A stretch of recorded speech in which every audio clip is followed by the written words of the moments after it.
অভিনেতা পরিচালক শ্যামল ঘোষালের কন্যা, গোখেল মেমোরিয়াল গার্লসের অত্যন্ত মেধাবী ছাত্রী, থিয়েটার, ছোট পর্দা, বড় পর্দার অত্যন্ত দাপুটে ভার্সেটাইল অভিনেত্রী চৈতি ঘোষাল আজকে এই মুহূর্তে আমাদের সঙ্গে। দিদি, আকাশবাণী কলকাতার মহিলাদের আসরে আপনাকে স্বাগত জানাই। নমস্কার সবাইকে, আমার ভালোবাসা। আমার খুব একটা কি বলবো, একটা জার্নি হচ্ছে এখানে এসে। সেই ছেলেবেলার প্রথম আসা কীরকম একটা ফাস্ট ফরওয়ার্ডের মতো মনে পড়ে যাচ্ছে সব কিছু। আকাশবাণী এবং দূরদর্শন, এই দুটি জায়গা আমার কাছে ঠিক কাজের জায়গা নয়। আচ্ছা, আমার বড় হওয়ার মধ্যে এরা একটা খুব বিশেষ ভূমিকা পালন করেছে।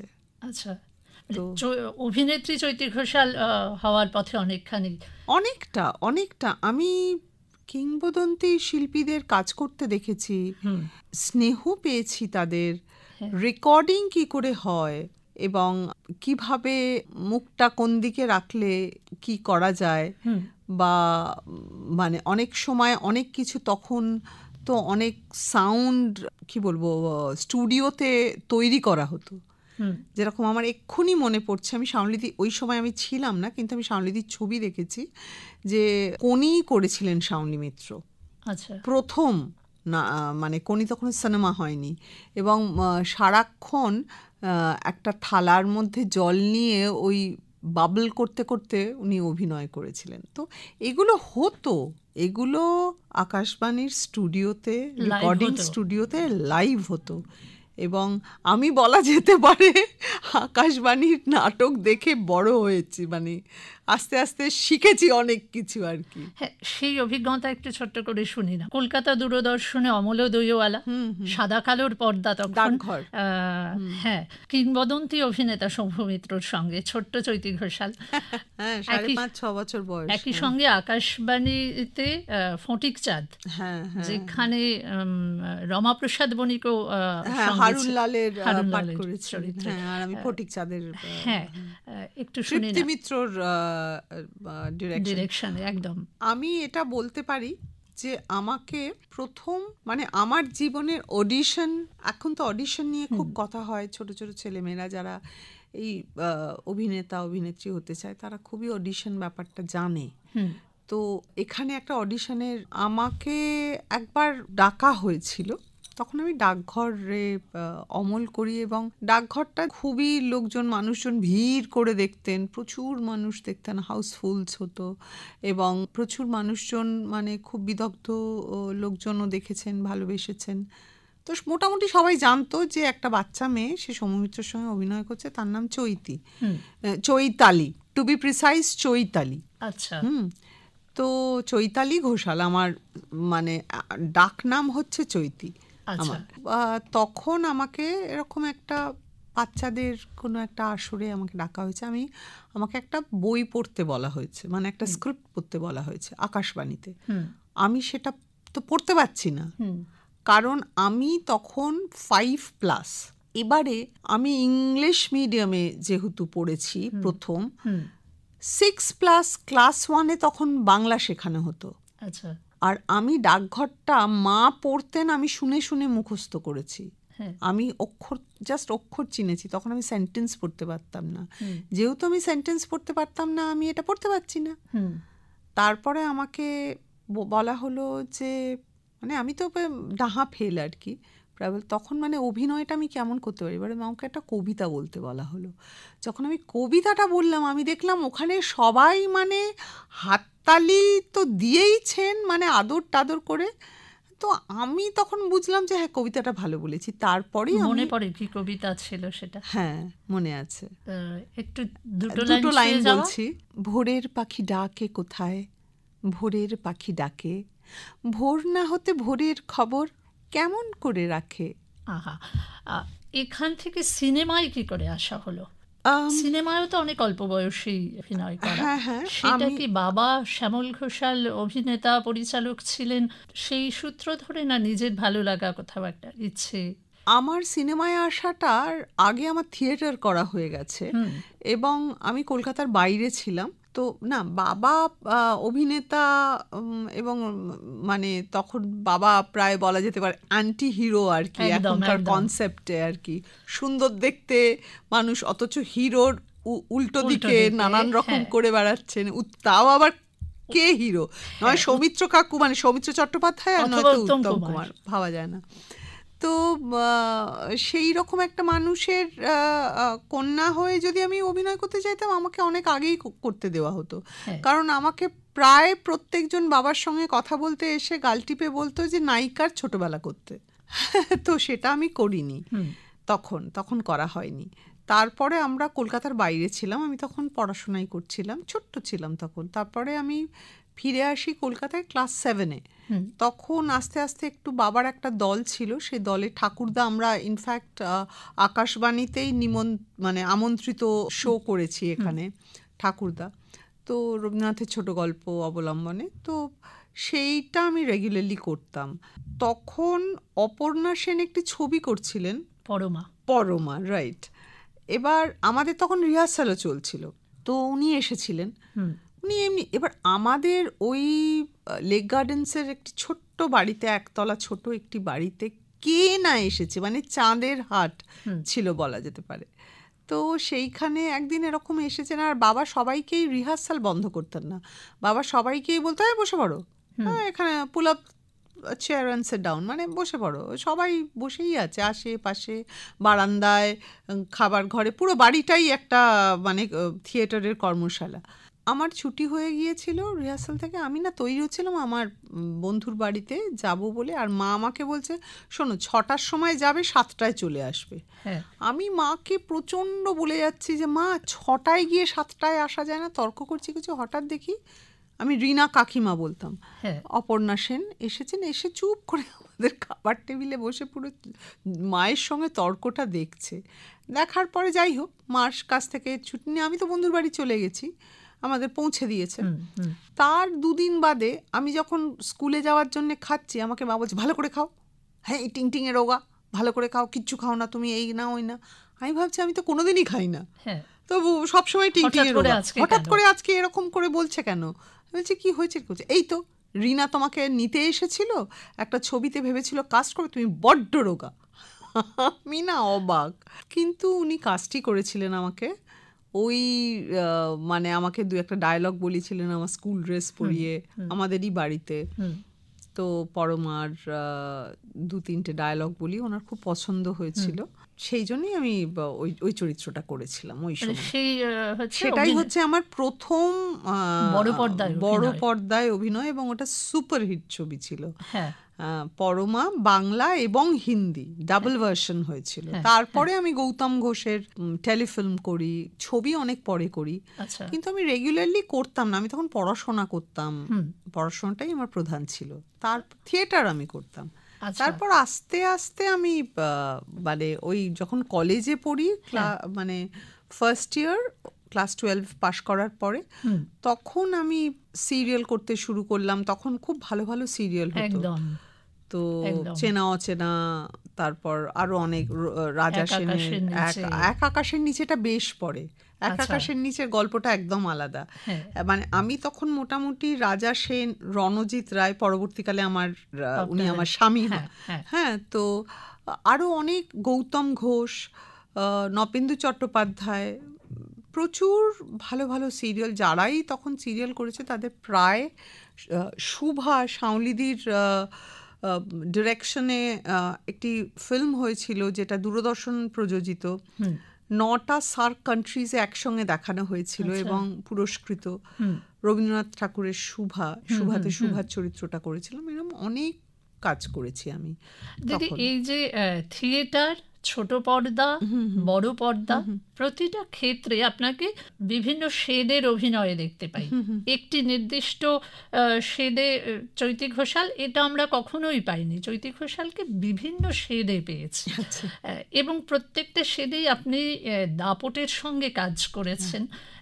সেই জন্যই প্রতিটা শেডই আপনার কাছে অবশ্যই সমান স্বচ্ছন্দে চলার একটা জায়গা, কিন্তু তা সত্ত্বেও যদি অভিনেত্রী চৈতি ঘোষালকে জিজ্ঞাসা করি যে তার সব থেকে পছন্দের শেড, মানে কোন জায়গাটায় তিনি নিজে সব থেকে বেশি সাবলীল বা ভালো লাগে, যদি বলেন তাহলে আমার যেটা বলছিলেন আপনি যে অনেকগুলো একটা চরিত্রে আসলে আমাদের চরিত্রের মধ্যেও তো আমাদের ভালো লাগার মধ্যেও একটু খারাপ লাগা আছে, একটু বেশি ভালো লাগা আছে, কোথাও একটা দুঃখকে চাপা দিয়ে ভালো লাগার ভান করা আছে, এতগুলো জিনিস আছে। তো ওই রকম একটা রক্ত মাংসের চরিত্র যার অনেকগুলো লেয়ার আছে, সেই রকম চরিত্রে অভিনয় আমাকে খুব অন্তর্মুখী চরিত্রে অভিনয় করা প্রথম দিকে অনেক মানুষ দেখেছেন। তারপরে মানে একটা খুব মজার গল্প, শুভা যখন আমি করি, শুভা তো বোবা, তো এরকম প্রচুর যাদের বাড়িতে কথা বলতে পারেন না যারা, তাদের আত্মীয় স্বজন আমাকে তখন ল্যান্ডলাইনে ফোন করে বলেছে যে তাদের ওই কিছু কিছু গোঙানি কিছু কিছু কথা বলার চেষ্টা বা এক্সপ্রেস করা, সেগুলো এতটা রিয়েলিস্টিক হয়েছে। তার জন্য সাউলি দিয়ে আমাকে একটা ভীষণ ভালো অনুশীলনের কোনো বিকল্প নেই বলে আমি মনে করি। আমি এমনিতে বেসিক্যালি থিয়েটারের মেয়ে বলে হয়তো আরো বেশি মনে করি। এবং সেখানে বাবা কোনো একটা জায়গায়, মানে একটা ছবি নিয়ে বাবা কোনো ফেস্টিভ্যালে গিয়েছিলেন বোধহয় উত্তরপ্রদেশ বা এরকম, মানে তারও ইন্টেরিয়রে কোনো একটা জায়গায় হচ্ছিল। তার আগের দিন শুভা দেখানো হয়েছিল। তো কলকাতার আর্টিস্ট শুনে বাবার সঙ্গে কথা বলতে এসে বললো, আমরা দেখলাম শুভা বলে একটি ছবি, এত ভালো, এই মেয়েটি হয়তো কথা বলতে পারেন না, মানে আপনি কি জানেন শ্যামল বাবু যে হু ইজ শি, মানে হি ওয়াজ নট আ বেঙ্গলি, তো বলছে হু ইজ শি, বাট আমার মন ভরে গেছে, আমার ওর জন্যে ওকে জানতে ইচ্ছে করছে, ওর জন্য ভীষণ কষ্ট হচ্ছে, কেন ও কথা বলতে পারে না। মা বাবা অনেকক্ষণ শোনার পরে বলল, ও এত বেশি কথা বলে আজকাল যে আমার কান ঝালাপালা হয়ে যায়, ও আমার কন্যা।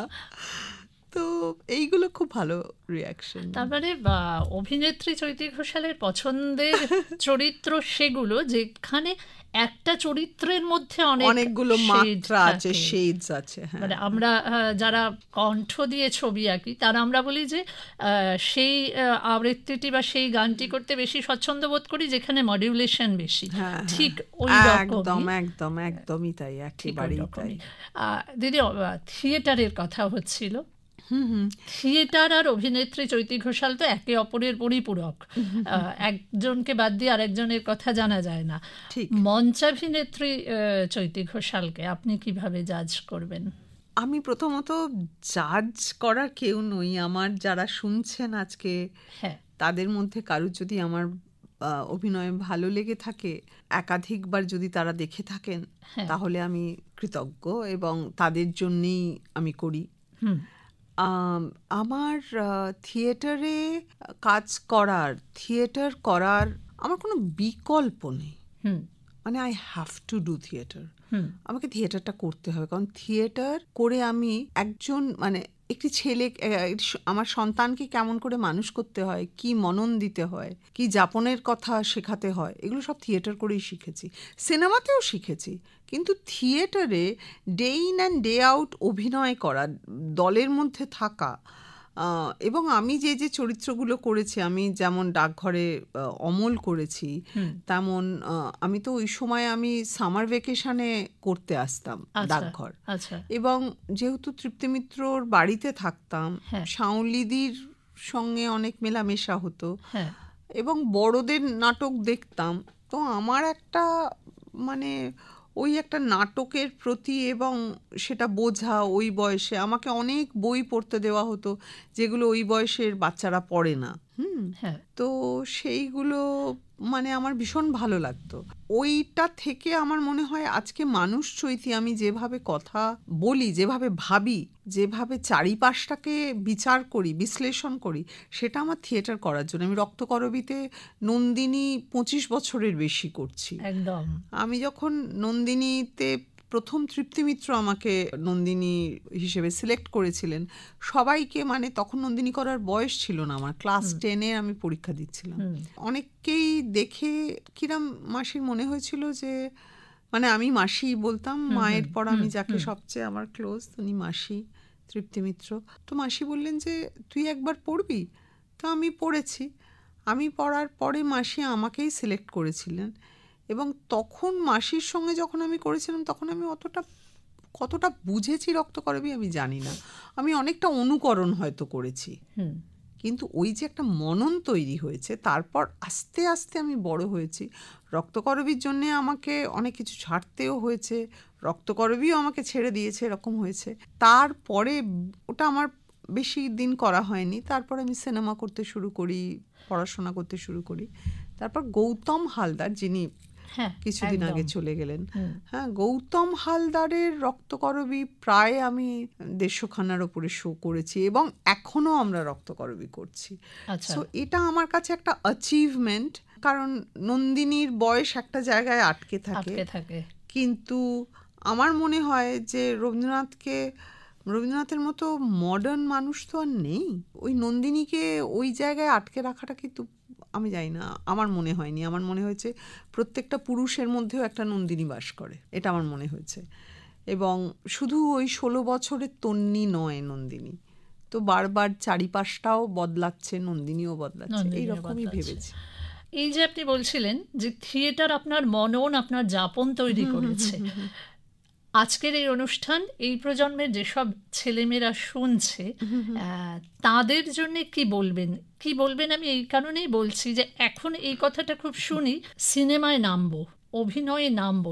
সিনেমা বা অভিনয়টা তো পুকুর বা সুইমিং পুল নয় যেখানে ঝপাং করে নামা যায়। হ্যাঁ, তো এখানে আসতে গেলে, এখানে স্থায়ীভাবে কাজ করতে গেলে একটা প্রস্তুতির দরকার হয়। থিয়েটার সেখানে কতটা সহায়ক বা কতটা মাধ্যম হতে পারে নিজেকে প্রস্তুত করার একজন নতুন অভিনেতা বা অভিনেত্রীর কাছে? পুরোটা, আচ্ছা, পুরোটা 100 ভাগ। আজকে একজন ভালো অভিনেতা আপনি যদি দেখেন, সারা ভারতবর্ষ জুড়ে যদি আপনি দেখেন যে, এবং কলকাতা তো বটেই, কলকাতায় আর যারা ভালো অভিনয় করছেন তাদের যারা থিয়েটার থেকে আসছেন তারা টিকে যাচ্ছেন একদম। হ্যাঁ, আর পর্দায় নামা, পরীর মতো নামা, ওই কনসেপ্ট থেকে বোধহয় এসেছে নাকি। আমি অনেকে সিনেমায় নামা, আচ্ছা আপনি ওই লাইনে আছেন, এই সব কথাগুলো না অপভ্রংশ। এগুলো সব জায়গাতেই থাকবে। অনেক ইংরেজিরও অনেক অপভ্রংশ হয়। হ্যাঁ, তো ওগুলো আমি কোনোদিনই খুব একটা পাত্তা দিইনি। বায়োস্কোপটা খুব সুন্দর শব্দ, সিনেমাটাও খুব সুন্দর শব্দ, কিন্তু অনেকে বলে বই, তাও আমি খুব একটা, মানে বই তো নয় অ্যাকচুয়ালি, সেইভাবে ওটার প্রচলন, কিন্তু তার ভেতরে যেটা আছে, আমি একটা বই দেখতে যাব যখন সে বলে, তখন সে সিনেমার কথাটাই বলে। আমার কাছে না ওই নিগূঢ় যে অর্থটা, ওটা আমার কাছে সবসময় ইম্পর্ট্যান্ট। একটা মানুষ কিভাবে বলছে সে বলতে পারে না, তাই সে প্রকাশ করতে পারে না, তো সেই প্রকাশের জায়গাগুলো থিয়েটার তৈরি করে দেয়। হ্যাঁ দিদি, সিনেমার কথা যখন এলোই, যে ভালো অভিনেতা বা অভিনেত্রী তৈরি করতে গেলে থিয়েটার একটা বিশাল ভূমিকা পালন করে, এটা যখন এলোই তখন খুব স্বাভাবিকভাবেই আজকে কথা বলতে বসে যে কথাটা না জিজ্ঞাসা করলেই পারছি না, সেটা হলো চৈতিদি একজন সেই সফল একজন অভিনেত্রী মা, যার সন্তানের অভিনেতা হিসেবে সাফল্য আজ ভারত জুড়ে। অভিনেতা অমর্ত্য রায়ের আরো উত্তরোত্তর সাফল্য আমাদের তরফ থেকে কি বলবো, শুভকামনা, শুভেচ্ছা রইল। একই সঙ্গে জানতে চাইবো যে এই যে সন্তানের সাফল্য, এটাকে একজন মা হিসেবে কতখানি গর্বের সঙ্গে অনুভব করেন? একই সঙ্গে একটু বলবেন যে অমর্ত্য কি কখনো তার এই প্রসিদ্ধ অভিনেত্রী মায়ের কাছ থেকে কোনো টিপস বা পরামর্শ নেয়? আমি গর্ব অনুভব করি কিনা জানি না, আমি কোথাও একটু আমার একটা শান্তি আছে মনের ভেতরে, যে আমি অমর্ত্য যেরকম একটা মানুষ তৈরি হয়েছে, তাতে আমার মনে একটুখানি শান্তি হয়। সেইটা আমার একটুখানি একটা বেশ, মানে একটু হলেও মনে হয় যে হ্যাঁ আমি কিছু একটা কাজ করতে পেরেছি। ও যেরকম একজন সেন্সিটিভ মানুষ, যেরকম মানে গ্রাউন্ডেড, এবং এমনিতে ও খুব মেধাবী ছাত্র ছিল বরাবরই। হ্যাঁ, এবং প্রথম থেকেই জানতো যে অভিনয় করাটা সাথে গ্ল্যামার যুক্ত নয় সবসময়, গ্ল্যামারটা পার্ট অফ অভিনয়, but that is not all. আমি গ্ল্যামারাস হব, আমি ওই কোট আনকোট সেলিব্রিটি কথাটা একটা অ্যাবিউজের মতো মনে হয়। কি জানি কোথা থেকে একটা সেলিব্রিটি কথাটা এত ফেমাস হয়ে গেল। তো এটার সাথে যে একটা ভীষণ পড়াশোনার দরকার, নিজেকে তৈরি করার দরকার, একটা মনন দরকার, একটা চারিপাশটা দেখে অনুভব করার দরকার, এগুলো বাবি এমনিতেই একটু একটু করে শিখছিল। তারপরে ও যেহেতু পুনা ফিল্ম অ্যান্ড টেলিভিশন পরিবারের মধ্যে বড় হওয়া, মা বাবা দুজনকেই একই সঙ্গে কাজ করতে দেখা, দাদু played a very big role. আমার মা সবার পেছনে ছিলেন, কিন্তু আমার মা সবচেয়ে শিক্ষিতা আমাদের বাড়ির সিধু জ্যাঠা। সমস্ত কেউ কিছু একটা ইন্টারভিউতে বড় কিছু বলতে গেলেই মার শরণাপন্ন, বাবা থেকে আমরা সবাই হতাম। তো আমার ছেলে মানে খুব ভালো পড়াশোনা হয়ে তারপর ও ফিল্ম অ্যান্ড টেলিভিশন ইনস্টিটিউট পুনেতে, যেটা আমাদের ভারতবর্ষ কেন এশিয়ার one of the best institute, ওখান থেকে অনেক নামি কৃতি ছাত্রছাত্রী। ওর পুঁথিগত বিদ্যে না, ওটা না পুঁথিগত বিদ্যে নয়, এটা মায়ের কাছ থেকে কি মায়ের ওইটাই আর কি। তারপরে ও ওইটা পড়ার পরে আমি বলছি যে আমি যেটা বলতে চাইছি যে কোনো মানে একটা ইঞ্জিনিয়ার, ডক্টর, একজন ম্যানেজমেন্টের লোক হতে গেলে তাদেরকে শিখতে হয়, তাদেরকে জানতে হয়। হ্যাঁ, ঠিক তেমনই ওই সিনেমায় নেমে যাওয়া যায় না, একদম সিনেমায় উঠতে হয়, পড়াশোনা করে এক ধাপ করে সে পড়াশোনাটা সমাজ সচেতনতাও হতে পারে, সেটা উঠতে হয়, তবেই ওটা করা যায়। আর বাবির ক্ষেত্রে মানে অমর্ত্যর ক্ষেত্রে হ্যাঁ, ও আমার সঙ্গে সবসময় ডিসকাস করে। আমি ওকে অভিনয়টা এরম করে করো, ওরকম করে করো, এটা আমি বলিনি নিশ্চয়ই, কিন্তু ওকে বোধহয় সব মিলিয়ে আমি ওকে ওর কাজের সঙ্গেও আমি খুবই যুক্ত আছি, কোনটা করব না, এটা মনে হচ্ছে। আমার কথা যে সবসময় শোনে তা নয়, বরং আমি ওর কথা অনেক কিছু, আমিও খুব তার্কিক ছিলাম, ও ভীষণ তর্ক করে, কিন্তু মোটামুটি হ্যাঁ আমরা দুজনে মিলেই আর কি খুব ভালো বন্ধু। কারণ ও আমার মানে আমি খুব অল্প বয়সে আমার বিয়ে হয়েছে, এবং আমি আরও অনেক সময়টা মানে আমার স্বামী যেহেতু কলকাতার বাইরে বেশিরভাগ সময় কাজ করতেন, তাই জন্য আমি আরও ভীষণ একলা থেকেছি। তো ওই জন্যে, তবে এইটা আমি বলবো যে ময়দান ছবিতে যে চরিত্রটা ও করেছে, চুনি গোস্বামীর চরিত্র, সেইটার মধ্যে কিন্তু অমর্ত্য কম, ওইটা একটা এত অনুশীলন করেছে, এবং খুবই ভালো ডিরেক্টর ডেফিনেটলি।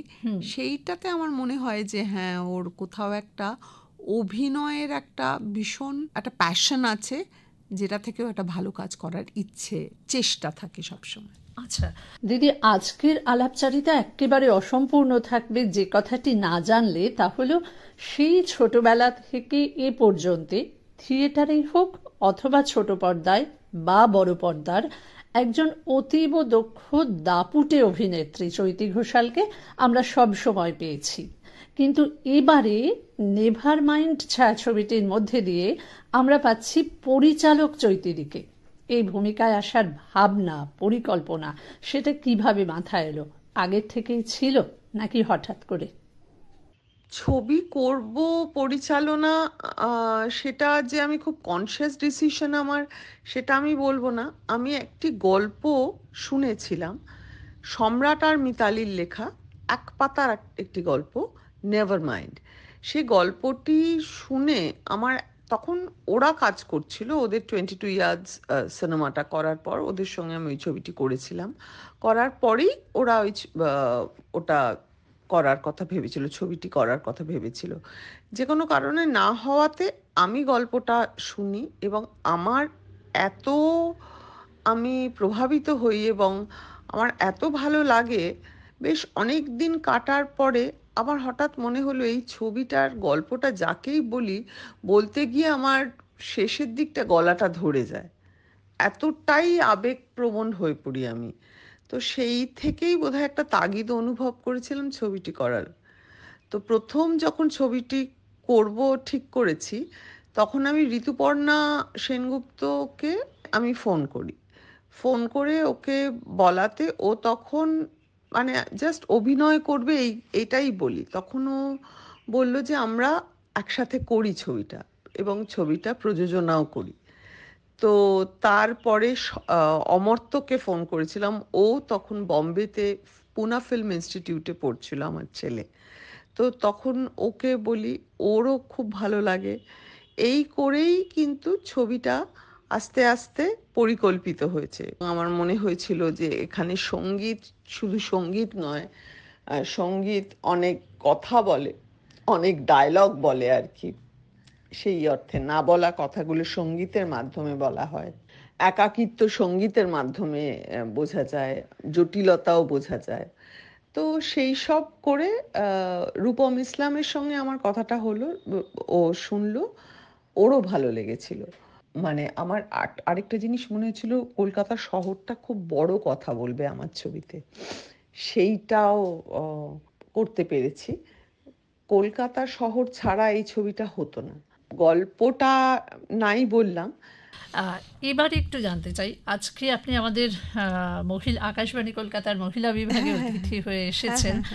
আমরা এখন সারা দেশ জুড়ে, সারা বিশ্ব জুড়ে ওমেন এম্পাওয়ারমেন্ট নিয়ে, ওমেন এডুকেশন নিয়ে এত কথা বলি, কিন্তু আমাদের সমাজে খুব কম সংখ্যক মহিলা যারা শির দ্বারা শক্ত করে জীবনযুদ্ধে লড়তে পারেন, স্পষ্ট কথাটা স্পষ্টভাবে বলতে পারেন, এই মহিলাদের সংখ্যা খুব কম। আজকে যারা এই অনুষ্ঠানটা শুনছেন, এই রকম যারা মহিলা, যারা শুধুমাত্র নিজের যোগ্যতার উপর ভরসা করে এগোতে চান, কম্প্রোমাইজ না করে এগোতে চান, আমি জানি আপনি নিজে ব্যক্তিগতভাবে ঠিক এইরকমই একজন মানুষ, আপনি তাদের জন্য কি বার্তা দেবেন? আমি তাদের বলবো যে একবার যাদের শির দাঁড়া শক্ত হয়, ওটা আর নরম হয় না। ওটা ওই জন্মগত শির দ্বারা শক্ত করেই তারা জন্মায়। কিন্তু অনেকে এরকম আছেন যারা অনেক কিছু বলতে চান কিন্তু বলতে পারেন না। আমি তাদের জন্য বলবো যে মানে তারা যেন হেরে না যায়, তাদের এই যুদ্ধটা চালিয়ে যেতে হবে। এবং এই যুদ্ধের প্রধান অস্ত্র হলো ইনফরমেশন, এডুকেশন, এগুলো খুব দরকার। এই মানে আমি যে যুদ্ধটা করছি, আমি যে বিষয় নিয়ে লড়ছি, সেটা যদি আমি ঠিকমতো না জানি, তাহলে কিন্তু অপরপক্ষ সবসময় হারিয়ে দেবে। তাই এটা ভুললে চলবে না যে আমরা ধারণ করি, তাই আমরাই সমাজ গড়তে পারি। আহা, দিদি, এত ব্যস্ততার মধ্যেও আমাদেরকে এতক্ষণ সময় দেওয়ার জন্য আপনাকে অসংখ্য ধন্যবাদ, কৃতজ্ঞতা। আমারও খুব ভালো লাগলো, এরকম একটা আমাকে সুযোগ দিলেন। ডেফিনেটলি যে আকাশবাণী থেকে আমি এই আমন্ত্রণ না পেলে আমার ছেলেবেলাটার সিঁড়ি দিয়ে আবার এই করিডোরগুলো দিয়ে এই ক্যান্টিন, হ্যাঁ মানে হতো না। এটা আমার একটা খুবই খুবই ভালো লাগার দিন রয়ে গেল।